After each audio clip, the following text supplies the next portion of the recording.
আলো দিয়ে সাজিয়ে দিক। এরপরে আমি মঞ্চে আহ্বান জানাবো পর্দার একটি আকর্ষণীয় মোকালামা নিয়ে বিশেষভাবে মায়েদের জন্য এই উপহার নিয়ে আসবে এই মুনাজ্জাম মক্তবের শিক্ষার্থী শবনম রহমান, সোহানী খাতুন ও আফসানা খাতুনকে মঞ্চে আমি আহ্বান জানাচ্ছি পর্দার মোকালামা পরিবেশন করার জন্য। ঘুম পাচ্ছে কার কার হাত উঁচু করুন দেখি একবার। ঘুম পাচ্ছে কার কার? ঘুম পাচ্ছে না কার কার? হাত উঁচু করুন এবার। ঘুম পাচ্ছে না কার কার?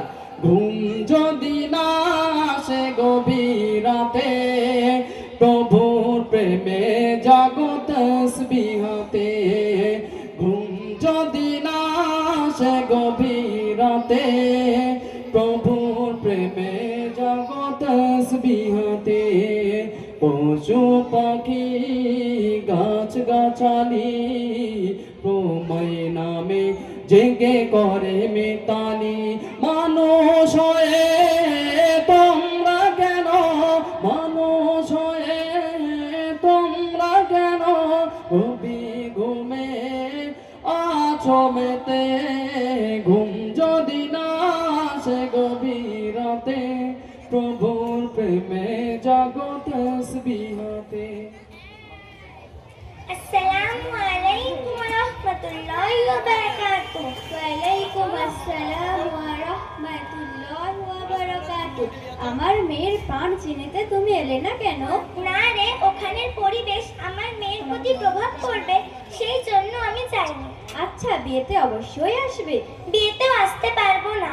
কেন? তুমি না আসলে আমরা তো মজা করতেই পারবো না। সেলফি নেবো কার সাথে বলো? দেখো সূরা আহজাব আয়াত নাম্বার 33 আল্লাহ তাআলা বলেছেন, ওয়াকুরনা ফি বুতিকুন্না ওয়ালা তাবাররুজনা ওয়ালা তাবাররুজাল জাহিলিয়াতিল উলা। হে নারীরা, তোমরা নিজ নিজ ঘরে অবস্থান করো এবং জাহিলি যুগের মতো সাজগোজ করে নিজেদের প্রদর্শন করো না। সেই দিন তুমি সাজগুজু করে বসে থাকবে, সকলে তোমাকে দেখবে, পিক তুলবে। সাজুগুজু করাটা কি খারাপ? না রে বোন, সাজগুজু করে পরপুরুষকে দেখানোটা হারাম। যে নারী পরপুরুষকে দেখানোর জন্য সাজগুজু করে, সে জান্নাতে যাওয়া তো দূরের কথা, জান্নাতে সুগন্ধও পাবে না। ওই সব বাদ দাও, একটা দিন একটু মজা করবো না? এই দেখো পান চিনিতে কত সুন্দর পিক, কেমন লাগছে বলো? আস্তাগফিরুল্লাহ, তুমি এইভাবে পিক তুলেছো? আর এই মেয়েগুলো কারা? কারোর গায়ে ঠিক মতো ওড়না নেই, আবার ইনস্টাগ্রামে ছবি পোস্ট করেছো। আর এটা কার আইডিতে পোস্ট করা আছে? এটা তো তোমার আইডি নয়। ওটা মেকআপ স্টুডিওতে মেকআপ করেছি, তার আইডি। নাউজুবিল্লাহ, এটা হলো গুনাহের জারিয়া। যতদিন এই পোস্ট পরপুরুষ দেখবে, ততদিন তোমার গুনাহ হতে থাকবে, এমনকি মৃত্যুর পর পর্যন্ত তোমার গুনাহ হতে থাকবে। এবং এই পোস্টে যারা যারা আছে তাদের সকলের পিতামাতাকে আল্লাহ তাআলা জিজ্ঞাসাবাদ করবে। এর জন্য দায়ী তার পিতামাতা।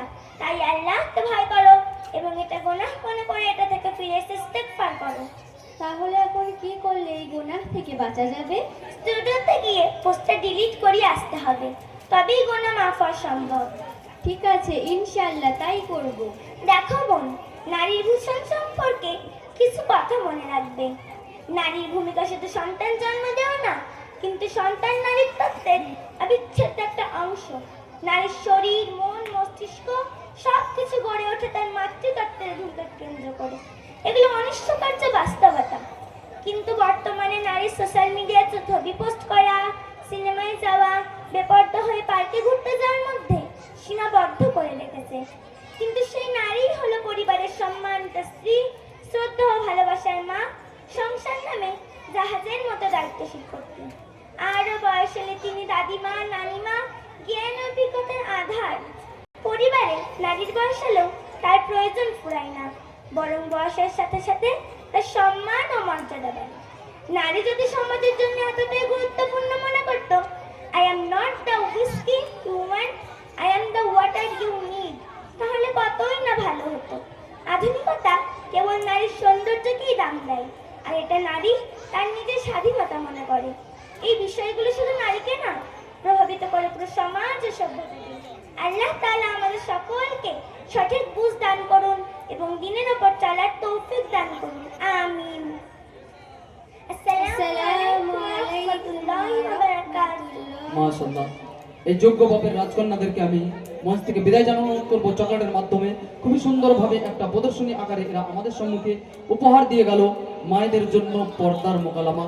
তো আল্লাহ পাক রব্বুল আলামিন প্রতিটা মা বোনকে এই গ্রামে পর্দা করার তৌফিক দান করুক। আল্লাহ পাক রব্বুল আলামিনের কাছে দোয়া করা দরকার, নিজের শরীরকে কাপড়ে ঢেকে পর্দা করে রসুলের আদর্শকে মেনে সে যেন জান্নাতে যেতে পারে। এবং আমাদের বাড়ির যে সমস্ত পুরুষ মানুষ আছেন তাদের